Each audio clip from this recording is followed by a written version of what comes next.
This is my review of the Promised Neverland Chapter 120, Monsters Without Shape. So this was quite a chapter. I started off thinking, yes, we're finally going to get all the answers we want, and I ended thinking, oh, this is going to go so badly. But more on that later. So, starting in the beginning, demons. We finally know what they are. They are literally bacteria that evolves by eating other species. So if they eat birds, they get wings. They eat fish, they get gills and flippers, which just makes them utterly terrifying creatures because no matter what happens, you could throw them on any planet with any form of life and they'd find a way to survive. Seriously, just launch 1,000 of them up in rockets and they can colonize any planet with very little effort. But that leads to their own problems of... Then they started eating people, and they became intelligent. And then as they stop eating people, they lose that intelligence. And it just feels so sad to me.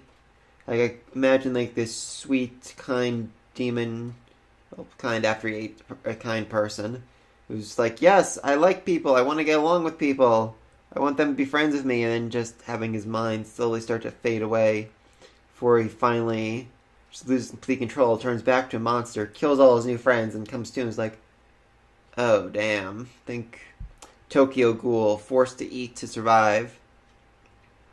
I know most demons we've seen so far have been depicted as cold, ruthless, horrible monsters who just want to slaughter everything in their path, but I'm sure there are good ones. We've met Soja and Musica who were very nice, very kind.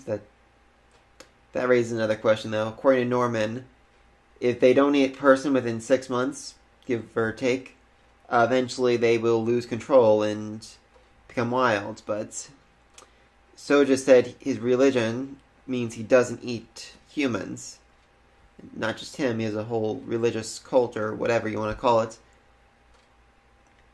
Cult does not seem like the right word there. Religious following, religious order. Order, yeah, that sounds better. Who don't eat human meat. So is Norman wrong, or are they cannibals? I'm going to say cannibals. But Musica, that's a different story altogether, because you can clearly see, it's clearly said that Musica has never eaten humans at all. So then how did she get her intelligence? She's also really old. She seems hundreds of years old. She seems to know things about her species, about the past, that from a first-hand experience, so how is it possible that she has lived this long and even just managed to attain intelligence without eating people? Did she inherit it from her parents, or is she something special? Because when Luvis was shot, way back when, we saw a memory of his where he saw Soja defending Musica. I definitely was... I'm trying to figure out what that meant for the longest time. There's also a little panel right next to them where there's this weird brain in a vat or something. I'm not sure what that means. Maybe she's different. Maybe she's a new evolution. Because they also made a reference spontaneous mutations in this chapter. They didn't talk about it very much, but it is possible that after absorbing all the animals or whatever, that somehow they managed to create a mutant hybrid, a demon mutant hybrid that doesn't need to eat, that it is just born intelligent and is stable. And hell, maybe if she did eat humans, she would lose that stability, given how they say the genes just start falling apart on them because of how damaged they are, of how many different things they've taken in. And what's worse, according to Norman, because they've eaten such low quality food for all these years, because the food is so low quality, because they aren't as stable as they used to be, I'm guessing that's a reference to that's basically just them saying they are eating brainless, brain dead, mass produced garbage for food, so they can't really get that much intelligence from it. And because of that, they're starting to become unstable. Musica said herself that they used to be more human-like in appearance. I'm guessing since they started eating the crappier food, they just starting to slowly lose their form, their shape. It could even be argued that within a couple hundred years, kids don't even have to do anything, just wait around, and eventually demons are going to fall apart. And the higher ups probably going to be okay for a while. They've been eating the cream of the crop, but the old one, the lower class demons, they're dead. So, yeah, in order to fight that, Norman said this whole them falling apart thing is a big issue, so they decided, let's make hybrid kids we drug and mutate and raise in vats so that they are super strong, super fast, super intelligent,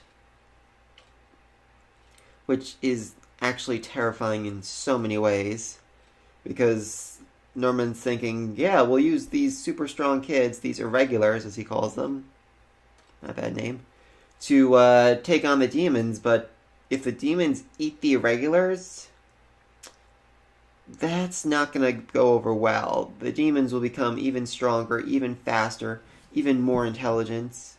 Seriously, if Luvis had eaten Adam, again, he's older, so his genes probably don't change that much, but assuming they did change, he would have basically become invincible even more so, and even stronger.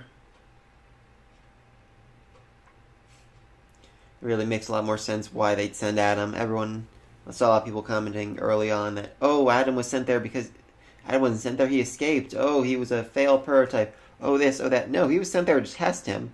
They didn't even tell Luvis what he was, really. They just okay, here's this weird kid we kind of grew. Let's hunt him down. Let us know what happens with him. Honestly, there's a fairly good chance he could have just killed a lot of those demons.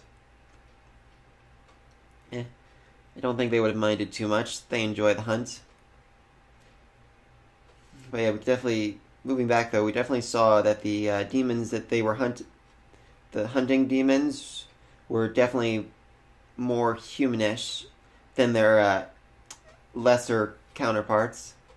When we briefly saw the market with all the demons saying, oh, we only get the low quality food. Wonder what happened to the other orphans. They didn't look quite as right. So yeah, now we have the irregulars, who Norman seems to think can take out all the farms at once, which I know he's got a lot of guys, and I'm sure he could do it eventually, but there are a lot of farms, and even if he starts taking out a couple, I mean, as the other one said, they started beefing up their security as soon as they started noticing things going missing. So you start drastically cutting down the number of farms. They're just gonna keep putting more and more of their manpower into the few remaining farms, and it's gonna be almost impossible to attack those. Short of having a nuke, which Norman might have a nuke. He could have anything at this point. But that leads to the bigger issue. Emma did not look happy at the end of this chapter. I mean, she looked horrified. And I think for good reason. I don't think she wants to kill all the demons. We still don't know much about the Promise or the basic god that they talk to. Seriously, let's pause for a minute to talk about their god, or the being that spoke to Emma's mind. I'm guessing super evolved, highest ranking of the demons, who, after eating thousands of super smart kids, he can transcend his mind and read and interact with people's thoughts. I mean, Musica seemed to have a feeling when Emma decided she'd make a new promise, she could like feel it from far away. So maybe there's a class of demons who can have psychic powers now as a result of all this. It'd be interesting to say the least. Mind reading demons. But yeah, so Emma doesn't want to kill demons. Norman wants to kill all demons.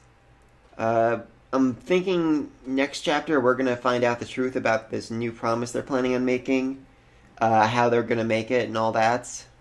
But Norman is just not going to agree. I mean, I know old school Norman, he's like, Emma, I know you want to save everybody, so I'm going to kill myself, basically. But new Norman, I just don't think he's that same guy.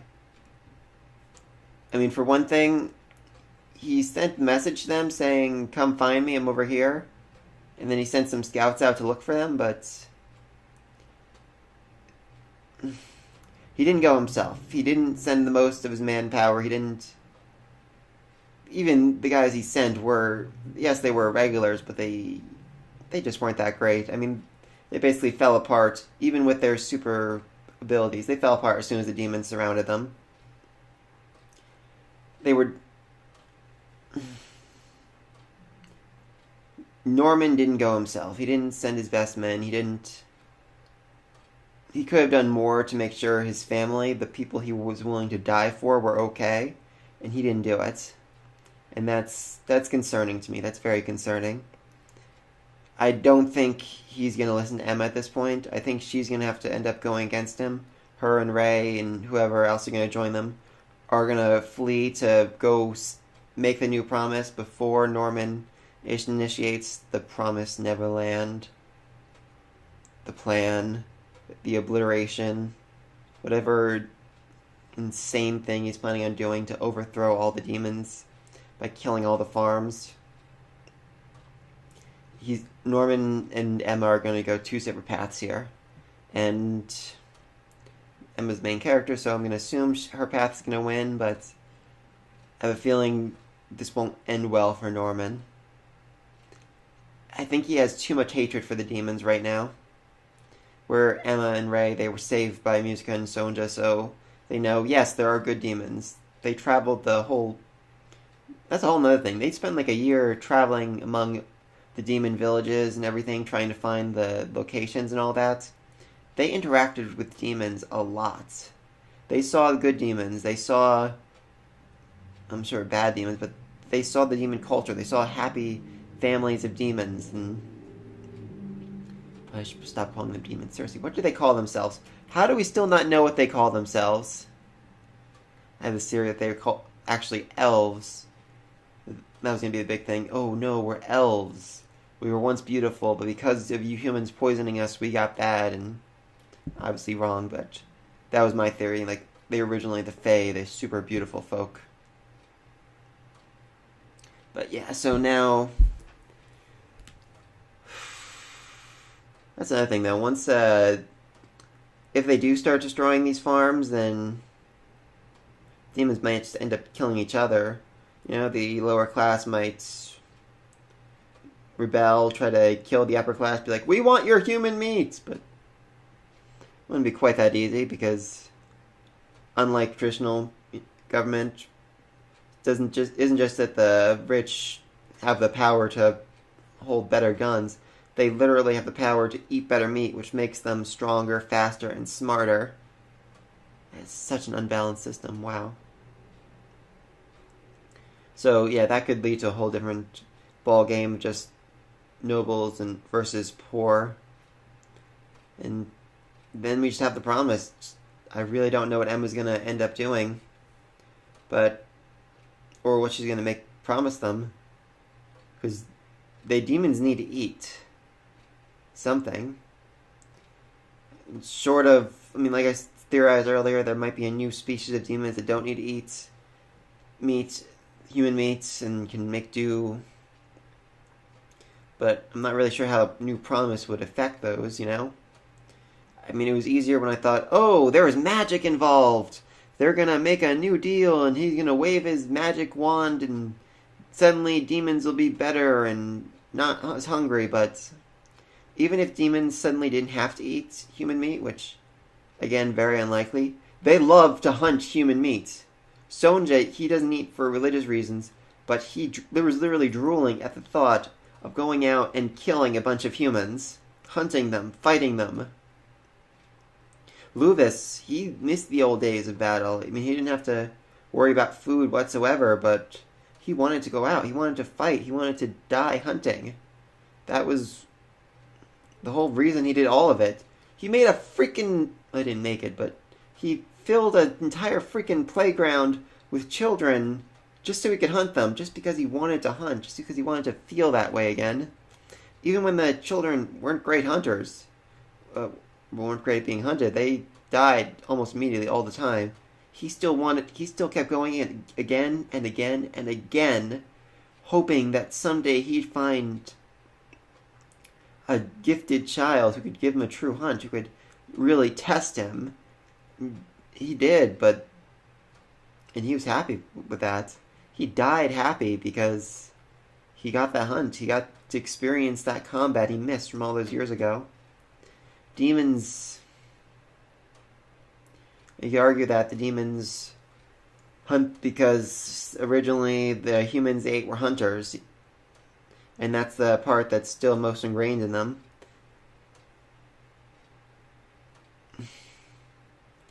I mean, we saw when the one demon ate his mate, I guess you can call it. I'm going to say mate. Honestly, they could have been brother and sister, but I felt that mate was better. I felt they were more of mate. He had her inside him. That sounded so wrong. He had her memories. He had her soul almost overlapping his own, and it made him way more powerful while he was fighting. So, is it possible that when they eat the humans, human brains, they also feel that way? They understand how humans felt when they were being hunted? They get human memories? That could further prove my super psychic powerful demon theory. Eating enough brains, able to attune into brains and can project messages across them, but... And then the dragons make a lot more sense too, which is a little sad. I always thought they'd be like real dragons, but no, they just ate a bunch of birds. Birds and lizards and whatever, so they became scaly and huge. Alright, final thoughts though, this is an amazing chapter. It's really putting together everything they've worked towards. I mean, even way back in chapter 103, we saw the chart of literally the demons eating different things and changing. So much of this has been hinted for so long. All the different types of demons. I mean, there have been questions about why some are smart, some are stupid. I just realized if that first demon they fought, the wild one, had managed to eat one of them, he would have suddenly become intelligent. And yeah, they would have lost one of their friends, family, but they would have learned so much more about demons so quickly. Again, not ideal. But, yeah, I think that's about it. Next chapter is probably going to be Emma versus Norman. And then, maybe lower class versus upper class demons. There's definitely some conflicts going on. I don't think this is going to be a smooth ending for anybody. But, that's everything. I'll see you next week. Bye.